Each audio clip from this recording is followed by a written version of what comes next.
외람된 말씀인데 제가 이렇게 복음만 전하고 다닌 지 30년이 넘었습니다.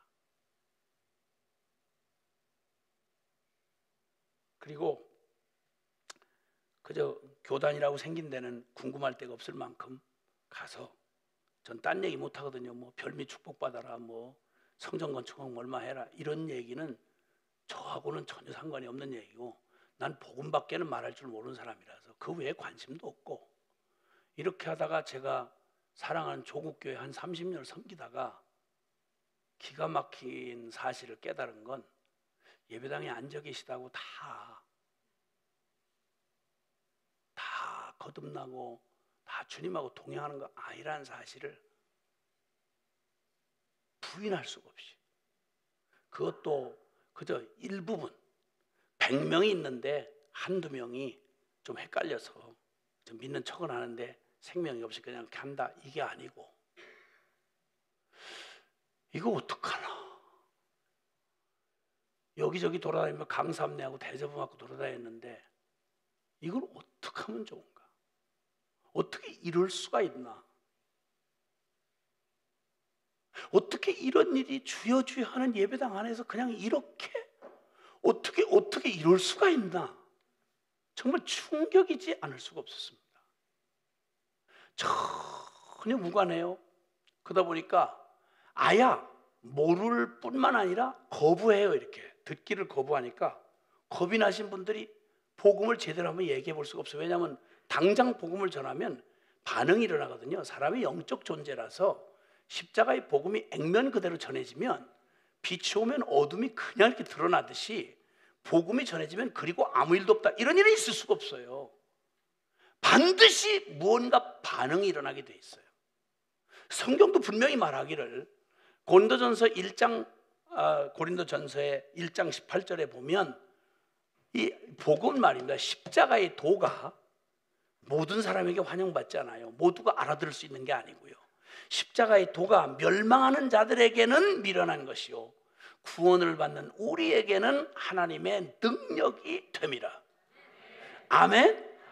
이건 가만히 꼭 소금을 뭐 어디 고기 이렇게 잡아놓은 고기에다가 소금 이렇게 뿌리면, 살아있는 고기에 생선에 뿌리면 난리가 나듯이 복음이 딱 심령에 부딪혀지면, 죄인의 심령에 부딪히면 절대 그리고 아무 일도 없는 것처럼 나이스하게 이렇게 못해요. 반드시 격렬한 반응이 일어나게 돼 있어요. 반드시. 왜냐하면 복음이 실제니까. 근데 평생 한 번도 이 복음에 의미 있게 한번 부딪혀 본 적이 없이 그냥 나이스하게 그냥 종교 생활하듯이 그냥 이렇게 익숙한 관습으로 근데 교회에 이렇게 오고 다니고, 대강 들어보니 스토리 뭔지 대강 알겠고, 아이고 그건 그렇지만 뭐 어떻게 그대로 살 수 있겠나, 아니다 좋은 말씀입니다, 나 앞으로 그렇도록 살도록 하지요. 십자가를 의미 있게 한번 부딪혀 봤더라면 전혀 그럴 수 있는 일이 불가능합니다. 근데 평생에 건강검진하다가 한번 생각을 해보세요. 여러분, 그냥 뭐 체한 줄 알고 감기인가 싶어서 병원에 갔다가 쉽게 생각하고 갔는데, 아이고 좀 수상합니다, 종합검진 좀 해봅시다, 정밀검사 해봅시다 했다가 만약에 말기 암 환자로 발견됐다. 그런데도 여유 있게, 여러분 원래 나는 생각하기를 그냥 감기 진단하러 왔으니까 그냥 가겠습니다 이러겠습니까? 제가 그냥 얘기를 하는 게 아니고 제가 잘 아는, 이미 소천하셔서 하늘나라 가 계시는 모 교회에 그 교단에 꽤 영향력 있는 분인데, 저랑 이렇게 교제를 나누는데 어느 날 이분 해병대 출신인데다가 몸이 단단해서 건강 뭐 무슨 얘기를 하면 아야 상대도 하지 않는 분이었습니다. 워낙 건강에 자신이 있었어요. 그런데 저녁 식사를 교인한테 대접받고 속이 얹힌 것 같아서 며칠 이게 더부룩하고 편치 않아서 갔다가, 쉽게 생각하고 갔다가 그만 졸지에 말기 암이야. 그로 딱 2달을 못 넘기고 소천하셨어요. 그분 대단한 계획을 가지고 있었던 사람이에요. 아주 획기적인 사역을 준비해 놓고 큰 사람들의 기대를 한 몸에 모았던 그런 분이었습니다. 내가 뭐라고 생각하고 왔든지 진찰을 딱 받았는데, 근데 말기 암이다. 육신의 이 위기만 만약 진단을 받았대도 절대 이전의 삶을 못 돌아갑니다. 당장 모든 스케줄 다 내려놓고 거기에 집중하지 않을 수가 없습니다. 그럼 교회 와서 쉽게 생각하고 왔어요. 베세다 이틀에 모인 사람들처럼 아이고 예수님 기적 빵도 얻어먹고 싶고 막 이렇게 왔는데 주님이 그냥 무슨 문제 해결 소원 성취 좀 해주는 분인 줄 알고 쉽게 생각하고 왔다가 가면 병 낫는데 잘 된대 마음이 편안해진대 뭐 이런 얘기로 왔다 하더라도 와서 사람들의 영적 상태를 가장 분명하게 드러내주는 진찰 방법이 뭐냐면 십자가의 복음 앞에 세우는 겁니다. 십자가의 복음 앞에 딱 세우면 절대 자신을 위장할 수가 없습니다. 우리의 영혼의 실체가 확 드러납니다. 그러니까 반드시 그때는 그렇게 되면 격렬한 반응이 일어납니다. 예수님의 당시에처럼 아주 격렬하게 반응이 일어납니다. 아이고 그런 겁니까? 아이고 예수님이 그런 겁니까? 나 준비 안 됐습니다. 곤란합니다. 이러든지. 그럼 우리 생각에는 다 그럴 것 같은데 놀랍게도 여러분 전혀 예기치 못하게 하나님이 사람들에게 여러분 알지 못하는 사이에 여러분 심령 안에 하나님이 이미 깊이 손대어 오셨습니다. 그 때가 딱 맞을 때 이 복음이 애누리 없이 십자가의 복음이 딱 부딪혀지면 그러면 진짜 야 어떻게 그럴 수 있겠습니까? 아무리 설명을 하려고 해도 하룻밤 내내 붙들고 설득을 해도 못 알아듣는 게 이 십자가의 복음입니다. 그런데 어떤 때는 저만 해도 저는 그때 참 죄송하게 생각되는 건 그때도 금식 중이었습니다. 제가 금식을 진짜 못하는 사람이에요. 내일부터 금식하겠다 그러면 오늘부터 우울해지는 그런 사람입니다. 진짜 금식을 하면 기도가 되는 게 아니라 오직 먹을 것밖에 생각이 안 나요. 그러면 길게 기도할 것도 없이 그냥 나한테 밥만 먹여주시면 일단 순종할 테니까 이거 꼭 이렇게 해야 됩니까? 뭐 이렇게 묻고 싶은 그런 사람인데 근데 제가 무슨 특별한 일 때문에 기도원에 가서 금식을 하고 있는 중이었는데 하여튼 막 움직이기도 싫고 막 누구 대꾸하기도 싫은데 거기 사고 치고 대학 다니다 사고 쳐가지고 그 누이 손에 붙들려서 너 인생의 마지막이다 이래가지고 그 기도원에 그냥 금식하며 동생을 부탁하고 갔어요. 어떤 누님이 모르는 분인데 그러니까 그 추운 때 기도원에서 저한테 불 떼주면서 그냥 어떤 너희놈 새끼 너 다시 살고 싶거들랑 저분이 뭐라고 하든지 그 말을 시키는 대로 하라고 이렇게 하고 나한테 자기 동생을 아무 모르는 사이인데 나한테 떠맡기고 가더라고요. 나는 이런 황당한 일을 많이 경험했어요. 내가 너무 착하게 보이나 봐.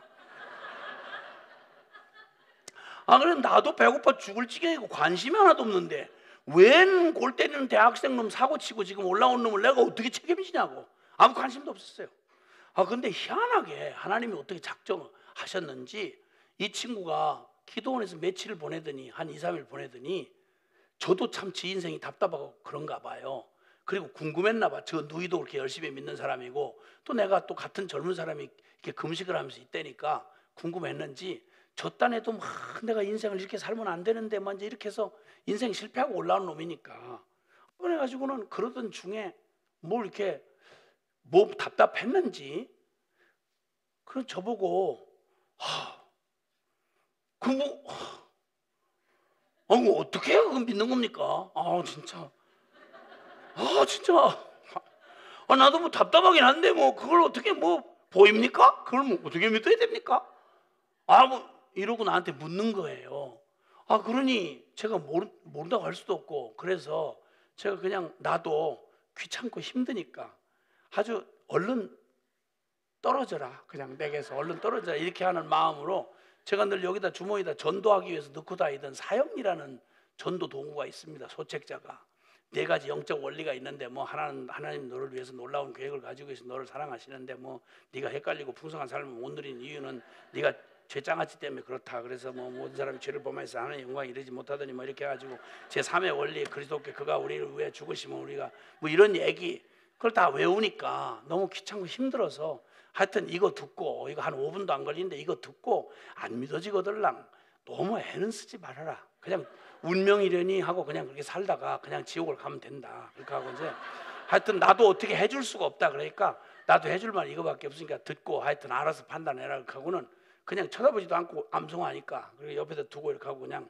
읽어줬어요. 그냥 그러다 갑자기 느낌 이상해서 이렇게 옆을 보니까 이 친구가 검은 태안경을 쓰고 있었는데 어느 사이에 자세를 고쳤는지 무릎을 꿇고 제가 그냥 듣고 떨어지라고 하는 얘기를 기도하는 마음도 없고 영혼을 사랑하는 마음도 없이 그냥 나는 얼른 듣고 떨어지라는 마음으로 이렇게 전해주고 있는데 근데 어느덧 제가 깜짝 놀라 이렇게 보니까 세상에 이 안경 밑으로 눈물이 그냥 훅 떨어지는 거예요.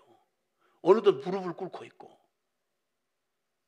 내가 이러다가 벼락 맞겠구나 싶어서 자세를 고치고 이제 마지막 네 가지 원리에 이제 내가 주인인 인생 또 뭐 예수 그리스도가 주인인 인생 또 하나는 헷갈리고 막 아주 재수 없는 인생이고 또 하나는 주님으로 영접해서 평안과 뭐 기쁨과 뭐 이런 게 있는 인생 중에 어느 인생이 너 되고 싶으냐 누구라도 제정신 백인 놈이라면 뭐 대답할 수밖에 없도록 이렇게 만들어진 그 이제 그림을 선택하라고 해주었어요.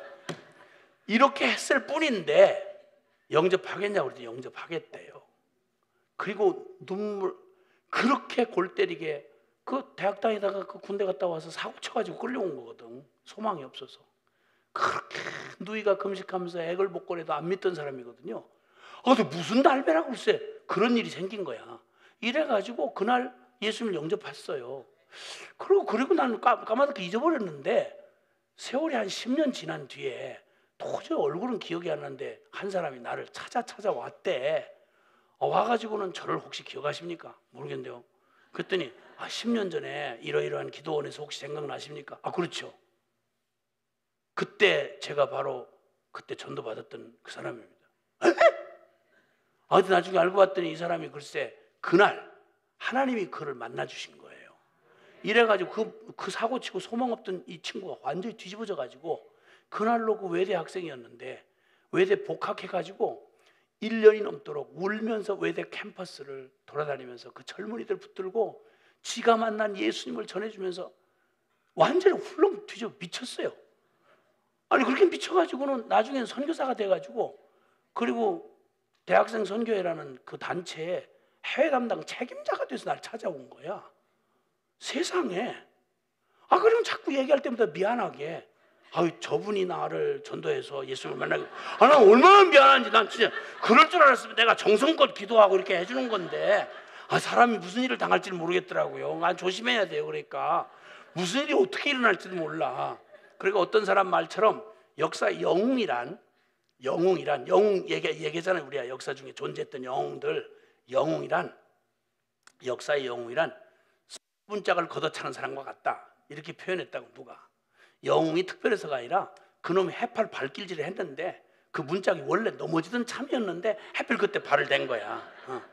그래서 역사의 영웅이란 썩은 문짝을 걷어차는 사람과 같다라고 말하듯이 제가 한 거 아무것도 없었어요. 근데 놀라운 건 그 미련하고 아무것도 아닌 사형리를 듣고 누가 변하겠어요. 근데 저는 많이 경험했거든요.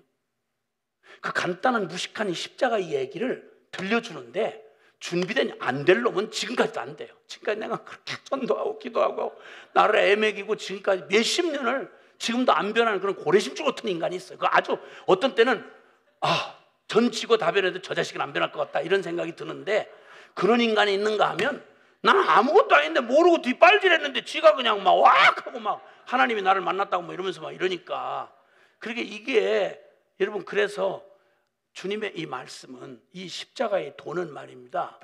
주저주저 할 이유가 없어요.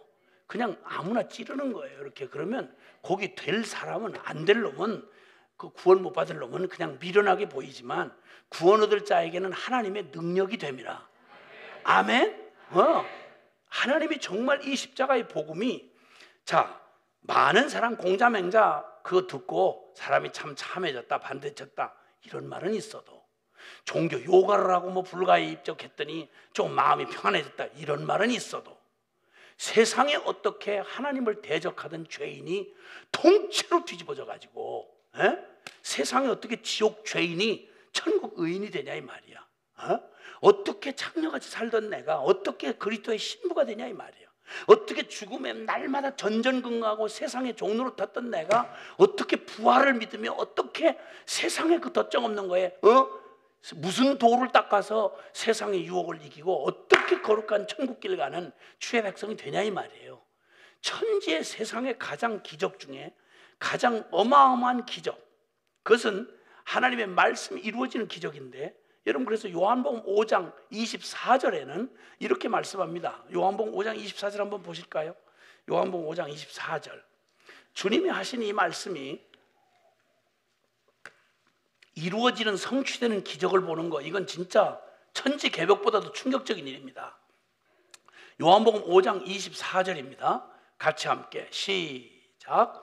내가 진실로 진실로 너희에게 이르노니 내 말을 듣고 또 나 보내신 이를 믿는 자는 영생을 얻었고 심판에 이르지 아니하나니 사망에서 생명으로 옮겼느니라. 아멘. 아멘. 아멘. 아멘. 네.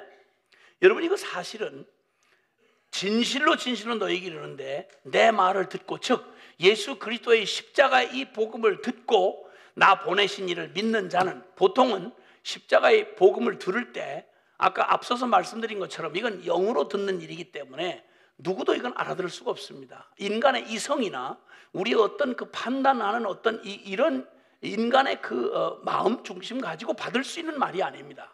육에 속한 사람은 절대 하나님의 이 아들의 이 복음을, 이 신비한 십자가의 도의 비밀을 알아들을 자가 없습니다. 여러분, 세상 없는 신학을 하고 뭐 대단한 체험을 했다고 해도 이건 절대 알아들을 수가 있는 말이 아닙니다. 이 말이 이르는 이 엄청난 내용을 한번 얘기를 해보세요. 들어보세요. 너희에게 내 말을 듣고 예수 그리스도의 이 십자가의 복음을 듣고 또 나 보내신 이 살아계신 하나님을 믿는 자는 뭘 얻는고 하니, 천하에 무슨 짓을 한들 이제 단 100년도 못 채우고 죽을 인생이 영생을 얻게 된단 말입니까?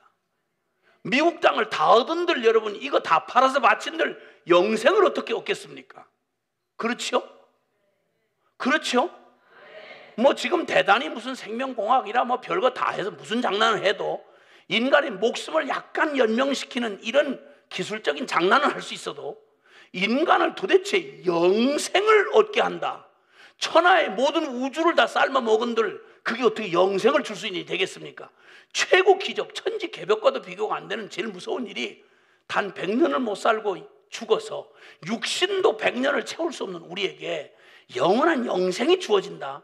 이건 말도 되지 않는 얘기입니다, 여러분. 이거 있을 수가 없는 얘기입니다. 그런데 어떤 때 이런 기적이 일어나는 거 아니? 내 말을 듣고 예수 그리스도의 십자가의 복음을 들으면 이런 영생을 얻는 기적이 일어난다 이겁니다. 할렐루야. 그리고 영생을 얻었고 심판에 이르지 않는다. 머리끝부터 발끝까지 죄 장아찌로 태어나서 그저 죄밖에는 아는 게 없고 죄밖에는 벗어날 수가 없는 존재적 죄인인 내가 아무리 애를 쓰고 몸부림치고 돌을 닦아도 여러분 우리 속에 있는 내 마음의 정욕 하나 다룰 수 없는 게 우리지 않습니까? 그렇죠. 평생을 율법을 지키려고 애를 썼던 바울이 고백하기를 오호라 나는 곤고한 사람이라. 누가 나를 이 사망의 몸에서 건져내랴. 시퍼런 젊음의 양심을 가지고 여러분 그렇게 정말 푸르고 청청하게 살고 싶었던 윤동주는 그의 서시에서 내가 죽는 날까지 하늘을 우러러 한 점 부끄럼 없기를 잎새에 있는 바람 소리에도 나는 괴로워야만 했다.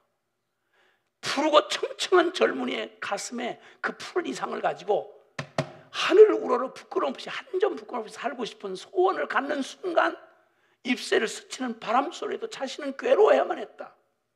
존재적인 죄인인 내가, 돌아보면 다 죄를 진 것밖에 없는 내가 어떻게 죄에서 벗어나서 심판에 이르지 아니하고 사망에서 생명으로 옮겨지는 일이 이게 어떻게 가능하냐는 말입니다. 목숨 하나도 이게 길게나 짧게 할 수 없는 우리가, 머리털 하나도 희게나 검게 할 수 없는 우리가 같이 내 뱃속에서 난 자식놈도 내 마음대로 안 되지 않습니까? 솔직한 말로. 그렇죠? 그렇죠. 평생에 둘이 만난 부부도 서로를 조금만 좀 양보하고 마음만 조금 바꿔 먹으면 행복할 텐데 이걸 못 바꾸고 서로에게 평생을 서로 사랑한다고 살면서도 남편이 아내 마음 못 움직이고 아내가 남편 마음 못 바꾸지 않습니까? 이게 인간이라고요. 내 스스로 하나, 내 마음 하나 스스로 지킬 수가 없어서 천하에, 그래서 불가에서는 구원을 자해탈을 말하지 않습니까? 마음 하나 다스릴 수 있으면 만사가 다 해탈이다 이렇게 말할 정도로 지 마음을 다스리는 놈이 어디 있겠냐고요. 죽어도 깨나도 우리는 이 죄된 존재적인 우리의 이 정욕을 헤어날 수도 없고 벗어날 수가 없습니다. 이 자아의 감옥에서 아무도 해방될 수 있는 사람이 없습니다. 돌을 닦다 죽어도 이건 해결이 안 됩니다. 그런데 주님 뭐라고 말하는 거 아니? 나를 믿는 자는, 십자가 이 복음을 만난 자는 사망에서 생명으로 옮겼느니라. 그러면 이 말씀이, 주님의 이 말씀이 만약에 성취된다, 우리의 삶에 성취된다 그러면 여러분, 우리가 만날 수 있는 이 땅에서 만나는 어떤 기적보다도, 어떤 사건보다도 최대의 사건이고 가장 어마어마한 기적인 겁니다, 여러분. 할렐루야. 이 말씀이 만약 성취된다면, 이 말씀이 성취된다면, 근데 여러분, 이 놀라운 것은 주님이 이 말씀이 성취되기 위하여, 이건 인간의 육정으로 안 됩니다. 인간의 이성으로 안 됩니다. 종교적인 노력 가지고 안 됩니다, 여러분. 될 수가 없습니다. 자, 그러면 고린도전서 2장 오늘 읽었던 본문 말씀 가운데 잠깐 한번 다시 돌아가 보십시다. 본문에서는 이 상황을 우리에게, 이 절망적인 상황을 우리에게 이렇게 들려주고 계십니다. 고린도전서 2장 우리가 읽었던 말씀 중에 우리 14절 한번 읽겠습니다. 시작. 하나님의 성령의 일들을 받지 아니하나니 이는 그것들이 그에게는 어리석게 보임이요 또 그는 그것들을 알 수도 없나니 그러한 일은 영적으로 분별되기 때문이라. 아멘. 아멘. 예. 이 십자가의 도의 진리를 우리가 누구나 들을 수 있습니다. 그러나 듣는데 절대 그것이 우리의 존재를 움직일 만큼 내게 의미 있게 다가와서 그걸 깨닫고 그 진리에 나를 전체로 던지는 일은 육신으로는 불가능하다고 말씀합니다. 육신으로는 이걸 깨달을 수가 없다. 그게 내 말로 받아들여지지 않는다는 말입니다. 그렇기 때문에 육에 속한 사람은 하나님의 성령의 일을 받지 않는다. 그러므로 놀랍게 하나님의 이 말씀이 이루어진 기적에는 어떤 비밀이 담겨 있는 거 아니? 그걸 성령 하나님이 우리 영 안에 이 말씀의 진리를 계시해 주셔야만 가능하다 이 말입니다. 할렐루야. 성령이 아니고는 육에 속한 사람은 절대로 이걸 받을 수도 없고 깨닫지도 못한다. 어리석게 보인다. 십자가의 일을 그렇게 많이 듣고도 아유 나 잘 모르겠어요. 그게 무슨 나하고 무슨 상관이야. 이거 알아요. 나 그런 얘기라고 하는 거 다 알죠. 하나님이 다 우리 죄를 다 용서해 주셨다는 거잖아요. 믿기만 하면 예수님을 영접하면 그냥 천당 들어간다면요. 알겠어요. 할렐루야. 또 복잡하게 얘기하지 마세요. 나 세례 받았다니까. 집사라니까. 이러고는 전혀 그 말씀이 의미 있게 부딪혀졌으면 아까 말씀드린 것처럼 살아계신 하나님이 정말 믿어지는 순간 우리는 이전으로 못 들어가요. 십자가에 부딪혔다. 나를 위해 주님이 십자가에 죽으신 그 사건이 세상의 성경 내내 울어도 애를 써도 몸부림쳐도 나의 존재적인 죄를 해결할 수 없는 우리에게 모든 사람이 죄를 범하였음에 하나님의 영광이 이르지 못하더니 우리 예수 그리스도 안에 있는 속량으로 말미암아 우리가 하나님의 은혜로 값없이 의롭다 하심을 받았다.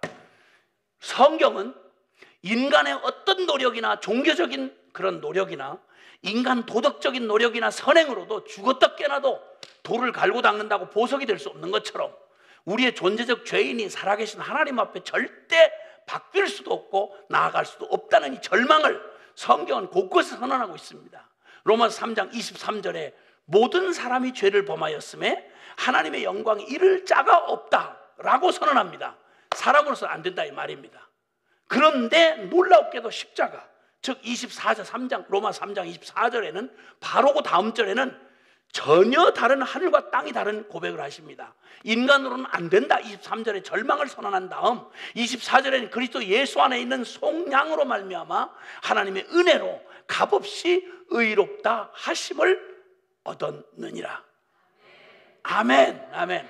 그러니까 십자가의 도는 우리로서 불가능한 우리를 구원하시기 위하여 주님께서 내 죄로 죽을 수밖에 없는 나를 구원할 한 가지 유일한 길을 주님이 마련하신 게 내 죄를 대신하여 죄 없는 누군가를 속량이라는 방법으로 내 죄를 대신해서 하나님의 심판을 내릴 수밖에 없는 그 심판을 내가 직접 받으면 내가 죽고 끝나겠으니 나를 살리려고 내게 향한 심판을 주님이 하시긴 하셔야 되는데 직접 가자니 안 되겠고 그래서 주님이 당신의 하나밖에 없는 아들을 죄와 상관없는 그분을 내 이름표 달고 내 죄를 뒤집어 쓰고 나에게 내리는 심판을 거기다 쏟아 부음으로 하나님의 심판을 끝을 내시고, 그리고 내 대신 죽은 예수의 죽음과 함께 나를 죽은 자로 심판 끝낸 걸로 여겨주시고, 그리고 이제는 내가 아니요, 이제는 나를 위해 죽었다가 다시 사신, 하나님 앞에 아무런 거리낌 없이 떳떳하게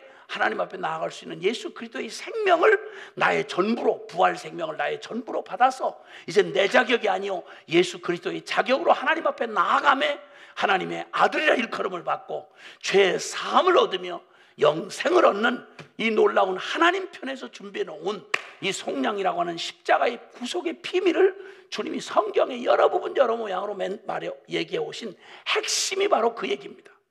수많이 이 하나님의 백성들이 성전으로 나아갈 때, 성막으로 나아갈 제사를 나아갈 때 거룩한 하나님이 죄인에게 나아가면 즉바로 직사하는 심판밖에 없는데, 하나님이 화목제물을 준비하사 죽어야 할 내 대신 짐승을 잡고 그 피를 쏟아서 그 피를 가지고 하나님 앞에 나아갈 때 하나님의 심판에 상관없이 이제는 내 자격으로 나가는 게 아니라 나를 위해 죽은 양의 그 희생의 그 공로를 힘입어서 하나님 앞에 나아가는 걸로 구약성경 내내 계시해 오시다가 때가 참에 당신의 아들을 십자가에 못 박아 죽이시고, 그리고 그 십자가의 그 상상할 수도 없는 하나님의 이 은혜와 그 값없이 주시는 그 사랑으로 십자가의 구속을 이루신 다음, 누구든지 그 십자가의 복음을 온전히 그 영으로 깨달아서 주님 죽음 나의 죽음으로 받아들이고, 그리고 예수 부활 나의 부활로 받아들여서 주님이 말씀한 것처럼 내 살을 먹고 내 피를 마시는 자라는 말이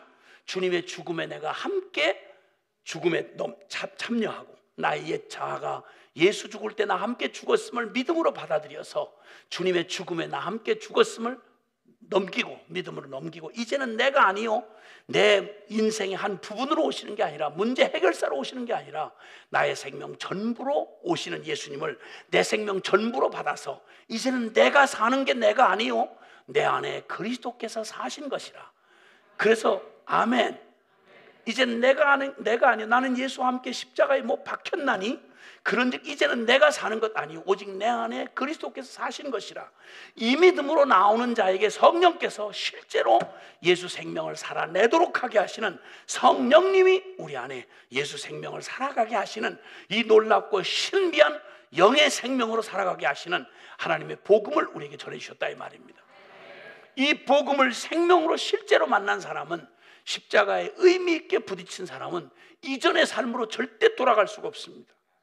그러므로 얘기할 수 있는 게, 자랑할 수 있는 게 특별해서가 아니라 십자가 말고는 나를 설명할 수 없으니까. 왜냐하면 내 인생의 모든 비극이 십자가에서 끝났고, 하나님 앞에 저주받아야 되고 울어도 애써도 바뀌지 않던 내가 죽고 끝난 자리가 바로 십자가고, 그래서 나는 이제 이전의 십자가, 이전의 내가 아니고 나는 거기서 죽은 자요, 이제는 나의 출발이 부정모혈로 태어난 자가 아니요 다시 태어난 십자가의 죽음을 넘어 부활의 생명을 전부로 받아들이던 날, 예수님이 나의 생명의 주인이 되시던 날, 할렐루야.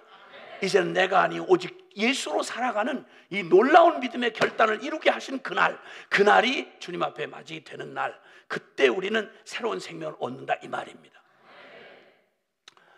제가 한번 꽤 시간이 좀 흐른 전의 얘기인데, 한 번 저한테 아주 특별한 부탁이 저한테 왔습니다.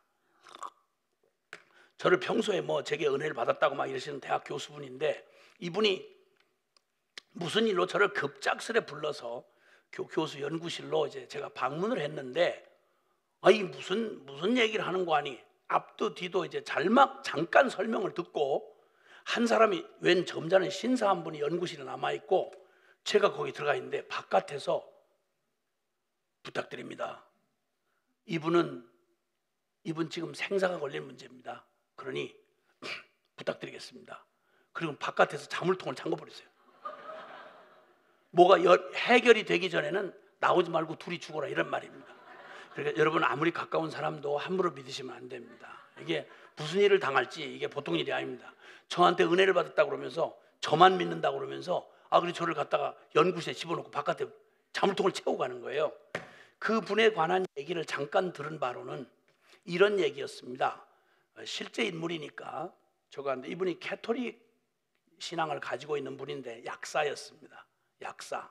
서울의 한 그 동에서 꽤 존경받는 그 동에서 아주 존경받는 분으로 알려져 있고 워낙 삶이 반듯했습니다.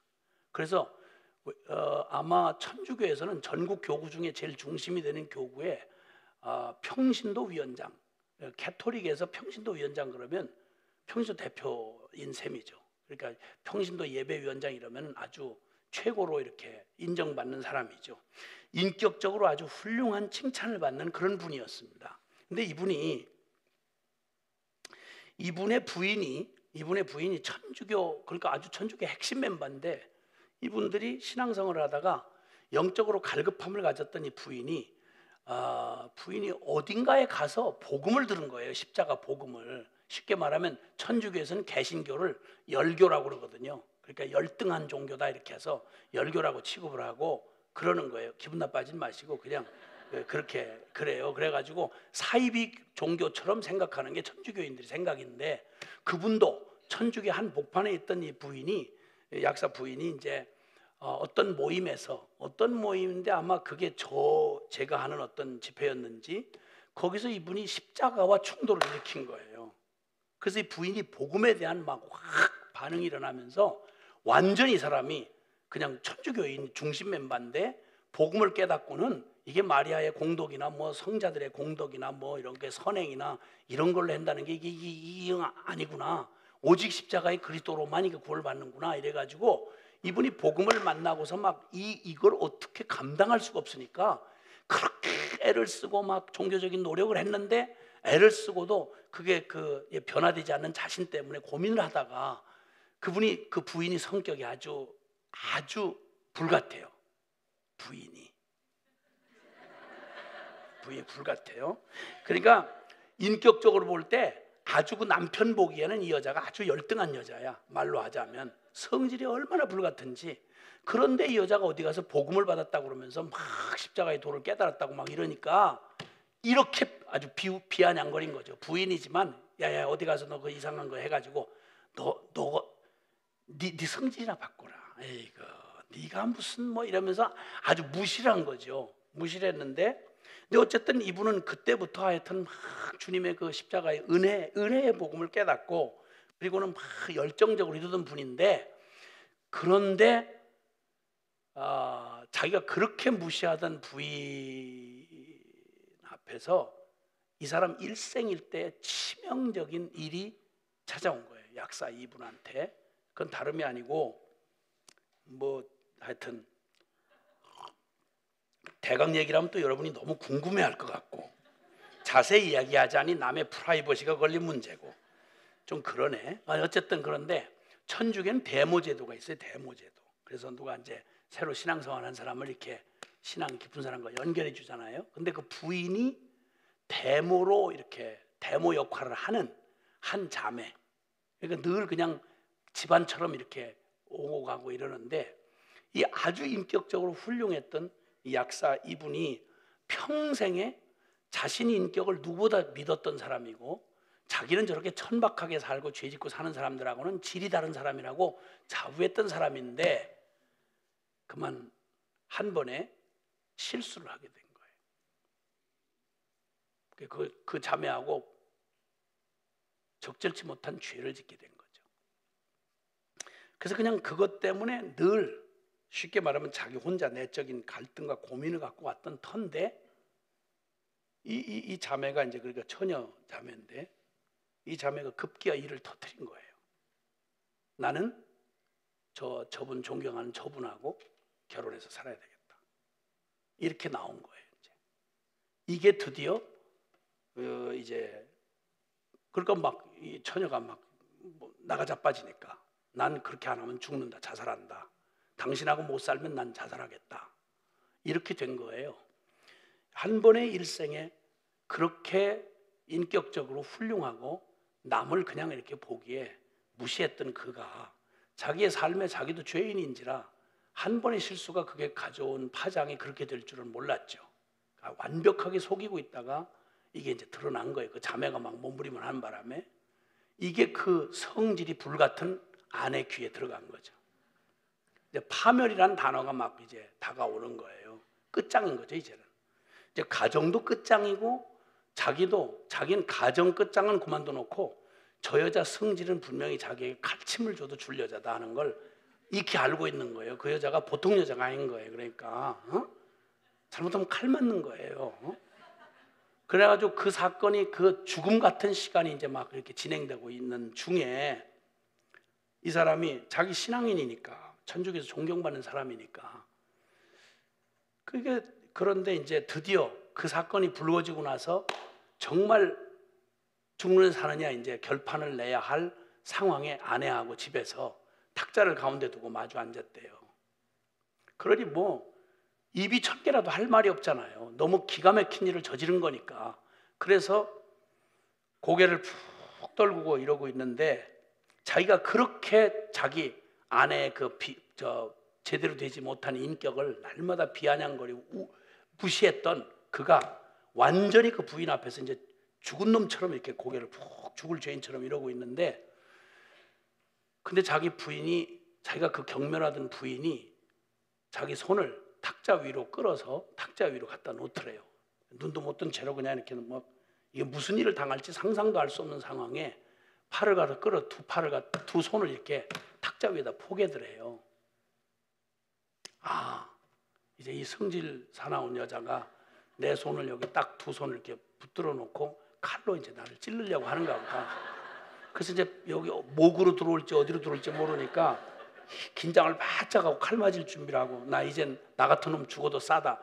그 워낙 자기 자신에게 비참함을 느껴가지고 자기를 어떻게 자기 자신에 대한 너무 기가 막힌 좌절감, 자괴감 때문에 그냥 헤어날 수 없을 만큼 자기 이렇게 비참한 중이었는데 두 손을 이렇게 딱 이렇게 하더니 칼로 찌를 줄 알았는데 칼이 안 들어오더래요. 근데 한참 있더니 뭐가 뜨거운 눈물이 그 손을 누르고 있는 그 아내의 손을 타고 자기 손으로 이렇게 손가락 사이로 흘러 들어오는 거예요. 그러더니 상상도 못하는 말이 그 아내의 입에서 칼 대신 무슨 말이 나오는 거 아니? 이렇게 그 눈물이 한참 이렇게 흘러내리더니 여보 그래더래요. 여보 나 당신 사랑해요. 그리고 난 당신보다 더 흉한 죄인이에요. 예수님이 저 십자가에서 내 죄를 용서해 주셨어요. 나 당신 용서한다고. 이렇게 고백을 하는데 그 사람의 그 느낌이요. 차라리 칼로 여기를 몇 번 찌르는 게 낫지. 그렇게 자기 존재가 비참하고 그렇게 끔찍한, 이건 2번 죽은 것 같더래요. 자기를 모멸하는 것 같고 자기가 그렇게 무시했던 여자가 오히려 자기 앞에서 그 고백을 진심으로 하는데 자기가 얼마나 비참해지는지 차라리 정말 칼로 찔러줬으면 좋겠더래요. 이러니까 그 순간에 용서를 한다는 말이 가슴에 들어오는 게 아니라 자기 자신에 대한 증오로 막 끌어오르기 시작하는데 이때부터 죽을 길을 자꾸 찾는 거예요. 이 사람이, 이 점잖은 약사가. 그러니까 막 비상이 걸린 거예요. 그분을 아는 분들에게 연락 비상이 걸려가지고 이분을 이대로 뒀다가는 무슨 일 저지르겠구나 싶어서 도저히 자기 자신을, 이제는 사건이 어떻게 해결되니 이건 상관없고 자기가 너무너무 비참해진 거예요. 이런 죽일 놈, 더러운 놈을 이젠 천주님도, 그들 말로 천주님도 이제는 천주님도 용서하기는 틀린 놈이다. 자기가 그렇게 당당하게 의인이라고 자부하고 왔던 자기가 그 실존에 부딪히고 나니까 용서가 안 돼, 자기 자신이. 이걸 막 깨트리려고 막 자기 자신을 이러다가 자살하겠구나. 이게 막 급하니까 급히 연결이 돼가지고 제가 있는 데가 한참 저쪽 강원도 저쪽이었거든요. 근데 거기까지 이 사람을 데리고 온 거예요. 제발 좀 저거 하지 말고. 그러니까 이 아내도 너무 안타까우니까 너무 다급하니까 자기 아는 분 그 교수한테 부탁을 해서 저한테 제발 좀 우리 남편 좀 한 번만 만나달라고, 제발 살려주신 셈 치고 한번 만나달라고. 이 사람을 회복할 건 복음밖에 없으니 제발 좀 그렇게 만나달라, 이렇게 애걸복걸을 한 거예요. 그래서 저도 바쁜 일정에 갔는데 이분이 거기 도착해서 혹시나 무슨 일 저지를까 봐 방 안에 완전히 거기 그분 아는 분들이, 지인들이, 그 교수 가족들과 함께 3일 동안을 이분을 아무 일도 못하도록 그냥 다 어떻게 하든지 자기들이 해보려고 3일 동안을 어떻게 위로해보고 뭐 별거 아무래도 안 되는 거예요. 점점 이분은 점점, 진짜 제가 봤는데요, 살았는데 죽은 얼굴이에요. 야, 그 영이 이렇게 막 저거 되니까 진짜 관에 들어가는 사람 같아요, 표정이. 그리고 또 그렇게 사흘 동안 하다가 마지막이다 싶으니까, 이 사람 이러다가 그냥 죽겠구나 싶으니까, 제가 도착했을 때 이분이 워낙 다급했으면 교수님이 안에다 들여놓고 그리고 이제 문을 잠궈 버린 거예요. 해결날 때까지 나오시 말라고. 그래서 그분과 제가 마주 앉은 거죠.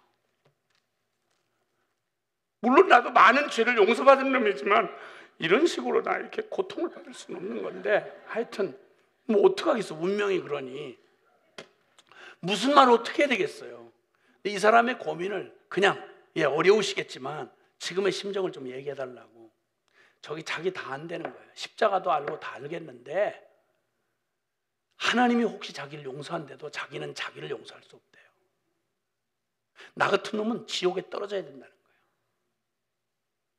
나는 도저히 용서받을 수 없는 놈이고, 가장 파렴치한 놈이고, 가장 더러운 놈이고, 자기가 그렇게 무시했던 자기 아내를 그렇게 무시했던 죄까지 생각해서 자기는 자기 아내하고 아예 발치도 따라갈 수가 없다는 거예요. 자기는 너무 위선자고 너무 외식자고 난 너무 저주받을 놈이라, 난 천주님이 나를 용서한데 난 받을 수 없다는 거예요. 막 그러는데 나 이런 경우를 또 봤어요. 자기 스스로. 보통은 개념 없는 사람들은 내가 뭐가 죄인이냐고, 털어서 먼지 않는 사람 어딨냐고, 이러는 게 보통 개념 없는 죄인들이잖아요.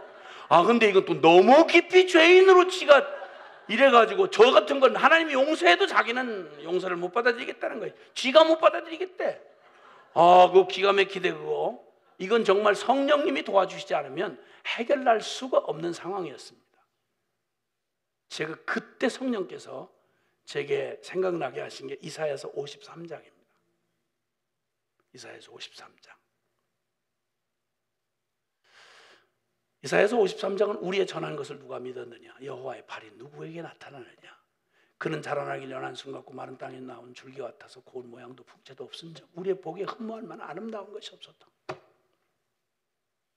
이렇게 시작되는, 이게 예수님 오시기 700년 전 이사야 선지자를 통해서 예수님이 오시면 어떤 모양으로 어떻게 우리의 죄를 대신하실 것인가, 대속해 줄 건가를 예언해 준 유명한 메시아 예언장으로 알려져 있는 장입니다. 거기 유명한 구절, 그는 실로 우리의 질고를 지고 우리의 슬픔을 당하였거늘 우리는 생각하기를 그가 하나님에게 맞으며 버림을 당한다 하였노라. 그가 찔림은 우리의 허물을 입어 그가 상함은 우리의 죄악을 인함이라. 그가 채찍에 맞고 그게 창에 찔림으로 우리가 나음을 입었고,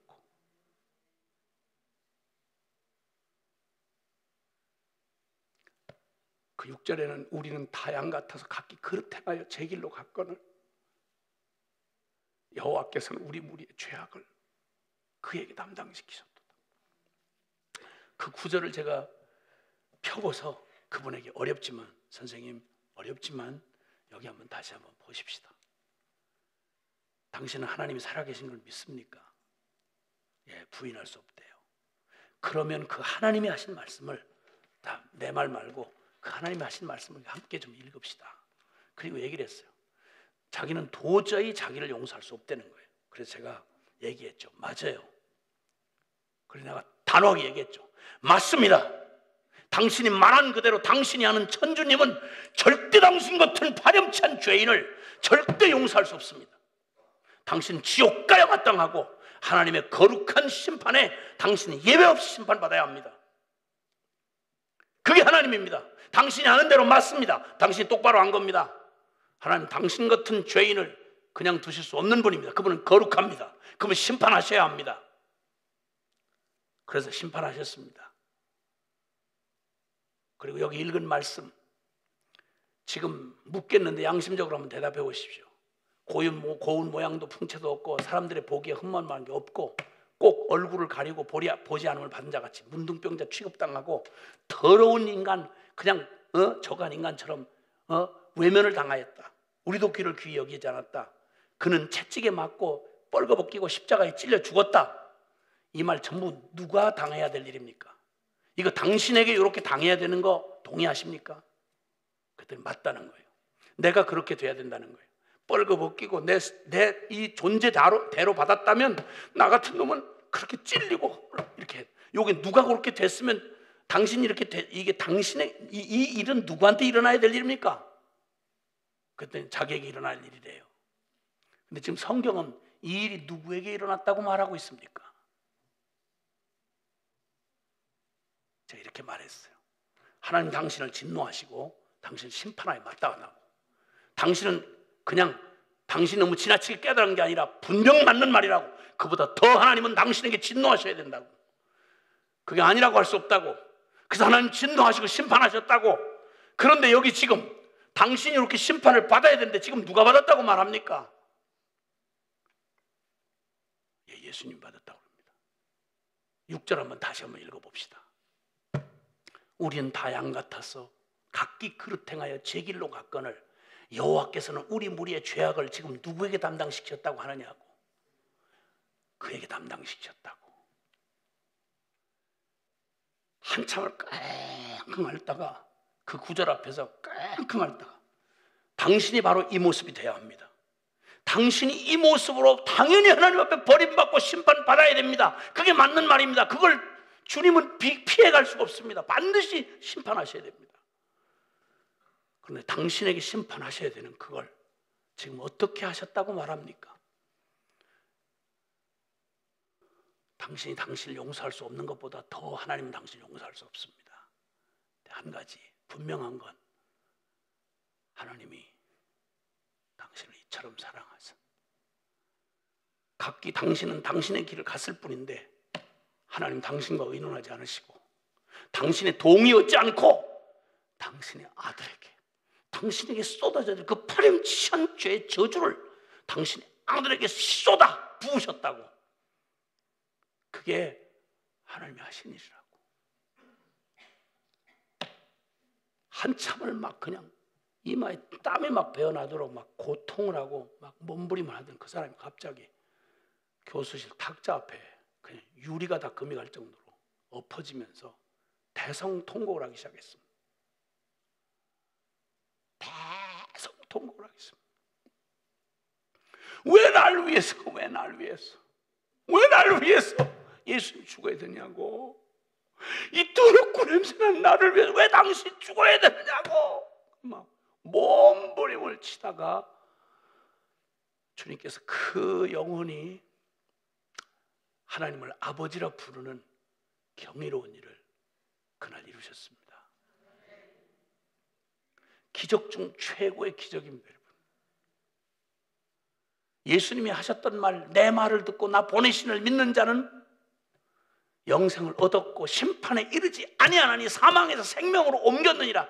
천지개벽보다 더 어려운 하나님의 말씀의 기적이 그 사람에게 응하는 순간이었습니다. 저는 이 땅에 보는 어떤 기적보다도 하나님의 이 말씀이, 이 기적 같은 말씀이 그 영혼들에게 임하는 그 기적을 많이 봤습니다. 여러분. 저는 어떤 기적에도 안 놀랍니다. 저 기적 많이 본 사람입니다. 제가 섬기는 복음학교에서도 어떤 때는 말기 암 환자가 왔다가 모 그룹의 회장입니다. 복음학교 참석하는 중에 피를 하혈을 쏟고 들어왔다는 거예요. 그래서 주님이 그 암 고치셨습니다.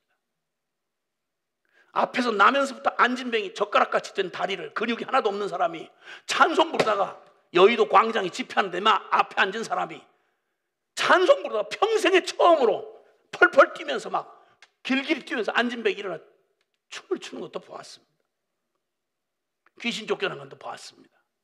근데 여러분, 그 모든 기적을 다 합친 것보다도 제 영혼에 지금도 저를 가만히 살 수 없도록 만드는 최대 기적은 천지의 가장 기적인 하나님과 영원히 원수되어 지옥행으로 갈 수밖에 없는 우리의 중심을 돌이키사 하나님을 아버지라고 부르고 세상에 거듭나 영생을 얻는, 죄사함 받고 영생을 얻는 이 주님의 말씀이 그대로 이루어진, 그래서 베드로전서 1장 23절은 너희의 거듭난 것이 썩어질 씨로 된 것이 아니요 썩지 아니할 씨로 된 것이니 살아있고 항상 있는 하나님의 말씀으로 말미암았느니라. 아멘. 이 말씀이 떨어지는 이 순간, 이 말씀이 떨어지는 이 순간 누가 이 말 듣고 뒤집어질 거라고 생각하겠습니까? 근데 놀라웠게도 제가 복음을 전하는 현장마다 하나님께서 놀라웠게도 이 기적을 일으키셨습니다. 여러분, 할렐루야. 그들의 삶을 뒤돌아설 수 없도록 그렇게 해서 선교사 된 사람, 그렇게 목사 된 사람, 비루하게 살던 조폭놈이 뒤집어져 가지고 목사 되고,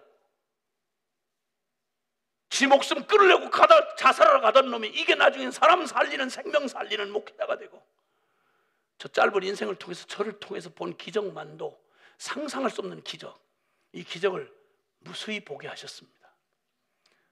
무엇보다도 저 같은 놈이 주님을 만나서 이렇게 70년 초에 만난 예수님 40년이 되도록 그때 미쳐가지고 날로 그 증세가 심해져 가고 있는 거, 이게 기적 중 기적입니다.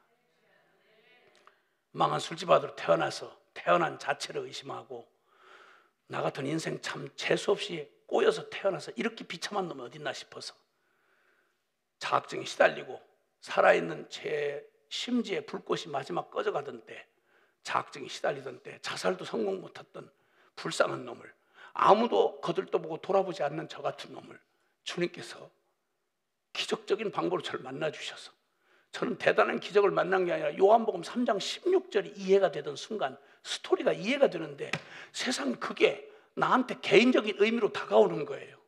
난 누가 한지를 몰랐습니다. 성경에 보니까 성령이 하셨더라고. 그리고 그 천지를 창조한 살아계신 하나님에 대한 얘기를 눈꽃만큼 들어본 적도 없이 날마다 술, 마약, 살인, 음란, 매냥 이런 일상이 집안 배경이었던 저에게, 하나님 하자도 못 들어본 저에게 복음을 설명해 주면 내가 어떻게 알아듣겠소? 근데 성령께서 내게 그 말을 알아듣게 하는데 내 수준으로 듣게 하더라고. 살아계신 하나님이라는 분이, 조물주라고는 하나님이 나한테, 일가 친척한테도 부모님한테도 사랑받는다는 말을 문장으로 들어본 적이 없는 저한테, 주님이 저한테 처음 저를 찾아오시던 날, 대단한 기적이 아니라, 하늘 열리는 기적이 아니라 이 말씀이 기적 같은 요한복음 3장 16절이 내 심령 안에 이 기적이 이루어지는 거예요. 그리고 하나님이 내가 너를 사랑한다, 이 깨달음으로 저한테 개인적으로 말씀해 주시는데, 두 번째는 너는 재수없이 태어난 망한 술집 아들 놈이 아니고 내가 너를 대신해서 내 생명을 내어줄 만큼 너는 소중한 놈이야. 이게 믿어지던 순간 70년 초였습니다. 그때 훌렁 미쳐 뒤집어져 가지고 그날로 주님 앞에 미쳐서 지금까지, 그 감격이 얼마나 컸던지, 제 안에 일어난 조용한 이 감격이 얼마나 충격이었던지, 제 일생에 누구도 나를 바꿔줄 수 없었던 제 일생의 변화가 일어나고, 제가 주님 앞에 얘기했습니다. 나 무소유로 살겠다고. 하나님, 내 이 불행했던 조건들 바꾸지 말아라. 술집 아들이라는 과거도, 가방끈 짧은 그 비참한 운명도, 가난도, 조폭 두목이 될 만한 용기도 없던 비참한 놈, 이거 다 불행한 조건이라고 생각했는데 이거 바꾸지 말으라고 그랬어요, 주님한테. 지금까지 안 바꿔주셨어요. 그리고 저 무소유로 살겠다고 말했고, 지금도 컨테이너 방 한 칸도 제 거 아닙니다. 제 이름으로 없습니다. 천국의 소망을 누가 신학적으로 가르쳐준 거 아닌데, 지금 살아서 여러분 앞에 서 있는 소망보다 주님이 증인이지만, 저는 이 몸 벗고 하늘나라 가는 게 저의 간절한 소망이에요. 그날 지금까지 40년 동안 한 번도 주님 실망시키지 않았습니다. 미련하고 연약한 저 같은 거 엎치락 뒤치락 주님 따라가는데, 주님 놓치면 난 죽는 줄 알았습니다. 예수님 손 놓치면 난 죽는 줄 알았습니다. 제가 무슨 신학을 알겠습니까? 제가 무슨 대단한 지식이 있겠습니까? 무슨 대단한 신령한 무슨 능력이 있겠습니까? 근데 나는 이 사건 하나, 살아계신 하나님을 만난 이 기적, 그 주님이 그 말씀을 나한테 말씀하신 걸 그대로 내 생애 가운데 이루어 가시는 이 기적, 나는 세상의 어떤 기적과도 소름이 돋습니다. 하나님이 내게 말씀하신 걸 그대로 이루어 가시는 거예요. 이게 주님이 내 안에 이루신 고백이었습니다. 주님은 내 안에 내 삶의 기쁨이 되시는 것뿐만 아니라 그분의 영원한 영광에 나를 참여하게 해주셨습니다. 그리고 나 하나 목숨값 못하던 나 같은 놈, 불쌍한 놈 긍휼히 여기사 유엔 여자가 하나 나를 계속 따라다니게 하셨습니다. 내가 그 여자를 따라다니는 게 아니고 그 여자가 나를 따라다녔습니다. 이건 중요한 사실입니다. 국민 여러분, 너무 미안해서 결혼했습니다. 결혼했더니 애를 5이나 주셨습니다. 박정희 대통령 시절에 한짓거나 하나님은 나타나던 그때에 충성때 여기서 아이 5 주셨고 5 아이 낳는 쪽쪽 내가 만난 이 복음 이걸로 온 인류를 섬기는 것 외에 내가 내 자식들한테 그 이하는 생각할 수가 없었습니다. 어떻게 내 자식의 귀한 생명을 다른 일에 내가 허비할 수가 없었습니다. 선교사 이하는 생각을 해본 적이 없습니다. 낳는 쪽쪽 논스톱으로 주님 앞에 바쳤습니다. 선교사로 바쳐서 지금 다 선교사입니다.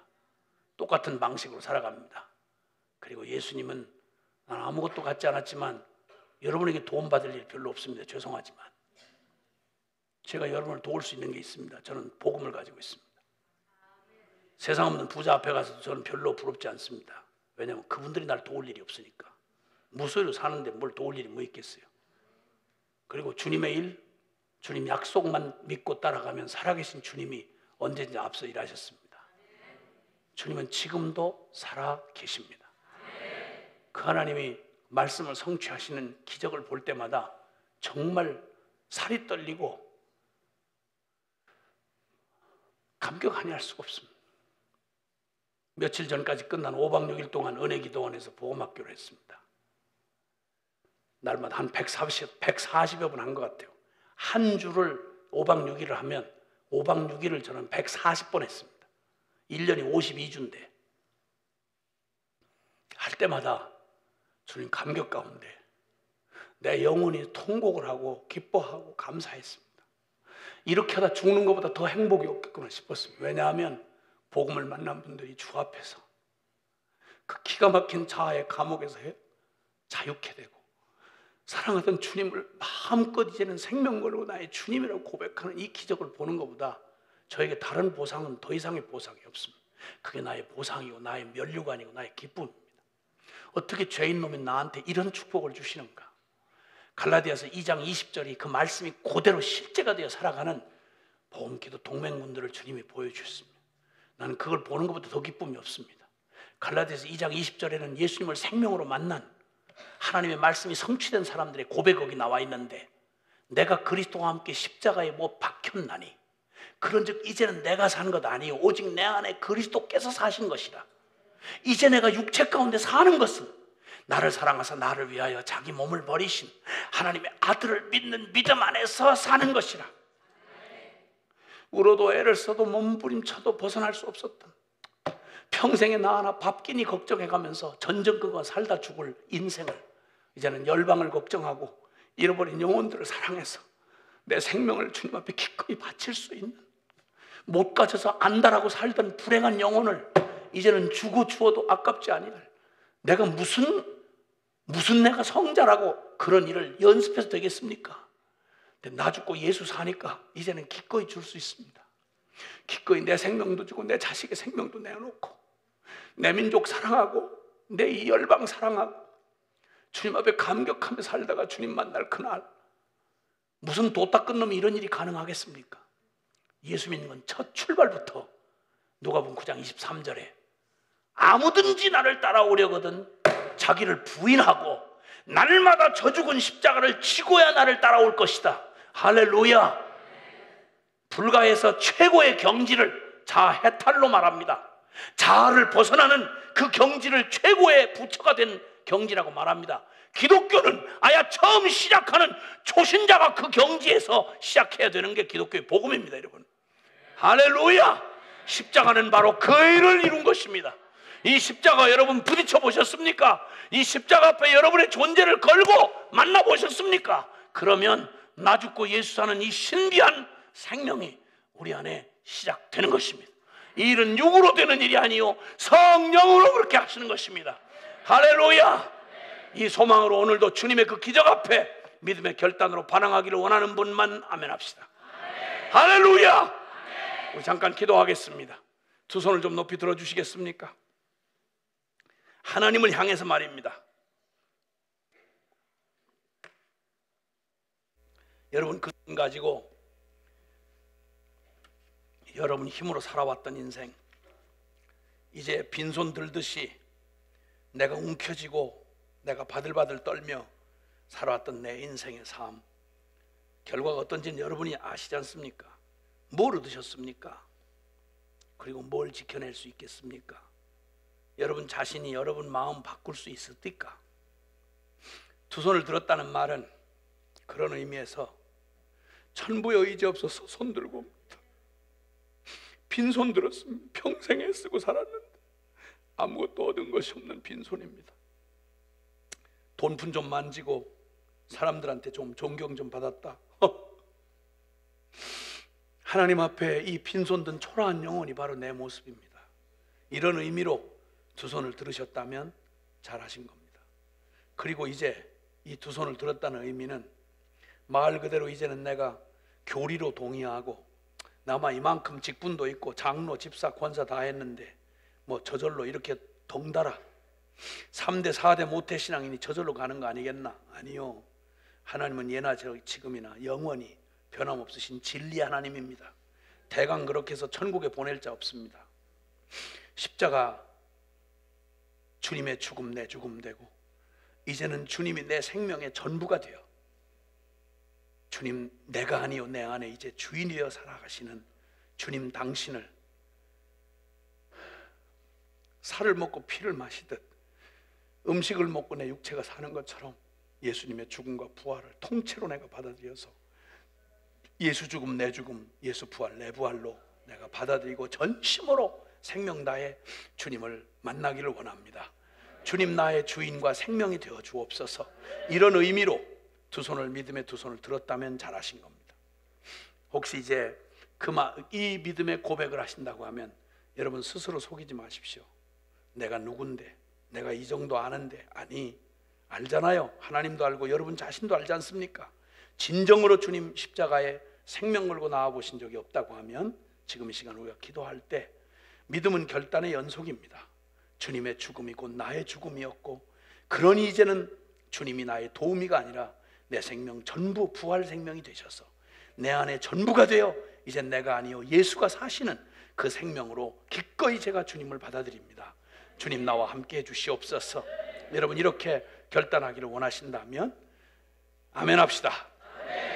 그리고 이 시간 여기에 만약 준비된 영혼을 주님이 보내셨다면 여러분의 일생의 이 순간은 가장 최고 최대의 사건의 현장이 될 것입니다.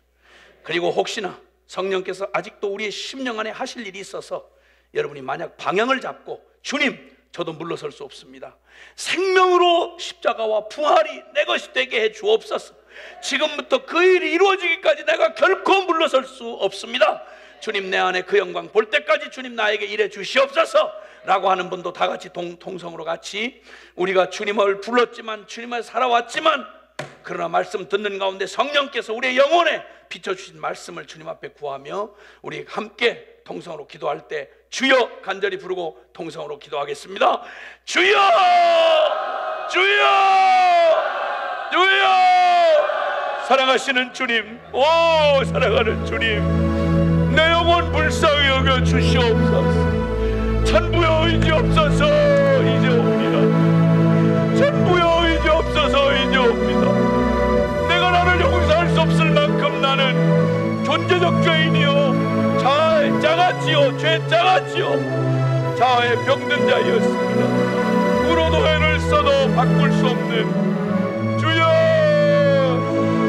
죄로 밖에는 설명할 수밖에 없겠다. 주님 이제 십자가 앞으로 달려나갑니다. 주님 십자가 앞으로 달려나갑니다.